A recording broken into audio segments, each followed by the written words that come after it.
சப்பாத்திக்கு பர்ஃபெக்ட்டா மேட்ச் ஆகுற மாதிரி ஒரு சைட் டிஷ்ஷா இருக்கணும். அதே சமயத்தில குயிக்கா செய்ற மாதிரி இருக்கணும். எப்படி செய்றதுன்னு பார்க்கலாமா?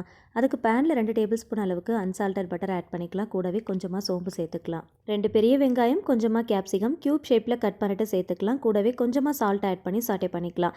3 தக்காளி பழத்தை விழுதா அரைச்சிட்டு சேர்த்துக்கலாம். தேவையான அளவுக்கு வாட்டர் ஆட் பண்ணி லிட் க்ளோஸ் பண்ணி ஒரு 10 மினிட்ஸ்க்கு குக் பண்ணிக்கலாம். கூடவே மஞ்சள் தூள், காஷ்மீரி மிளகாய் தூள், கறி மசால் தூள் ஆட் பண்ணி நல்லா மிக்ஸ் பண்ணிட்டு மசாலா வாசனை போற அளவுக்கு குக் பண்ணிக்கோங்க. சிப்பி காளான ஃபைனாக சாப் பண்ணிட்டு இது கூட சேர்த்து நல்லா மிக்ஸ் பண்ணிட்டு நல்லா கிரேவி திக்காகிற அளவுக்கு மூடி போட்டு ஒரு 10 மினிட்ஸ்க்கு மீடியம் ஃப்ளேமில் குக் பண்ணிக்கலாம். கடைசியாக கொஞ்சமாக கசூரி மேத்தி ஆட் பண்ணிக்கலாம். எல்லா டிஃபன் வெரைட்டிஸ் கூடயும் சர்வ் பண்ணிக்கலாம். சப்பாத்திக்கு பர்ஃபெக்டாக மேட்ச் ஆகும். ரொம்ப குயிக்காக ஈஸியாக டேஸ்டியாக செஞ்சிடலாம். கண்டிப்பாக ஒரு தடவை ட்ரை பண்ணி பாருங்கள். இதில் சேர்த்துருக்கிற இன்கிரியன்ஸோடைய எக்ஸாக்ட் மெஷர்மெண்ட் தெரிஞ்சுக்கணும் அப்படின்னா டீட்டெயில்டு வீடியோ சேனலில் போஸ்ட் பண்ணியிருக்கேன். தேவைப்படுறவங்க செக் பண்ணி பார்த்துக்கோங்க. இப்போவே ரீல்ஸை மறக்காமல் சேவ் அண்ட் ஷேர் பண்ணுங்கள். டிஃப்ரெண்ட்டான கண்டென்ட்டுக்கு என்னோட பேஜை மறக்காமல் ஃபாலோ பண்ணிக்கோங்க. தேங்க்ஸ் ஃபார் வாட்சிங்.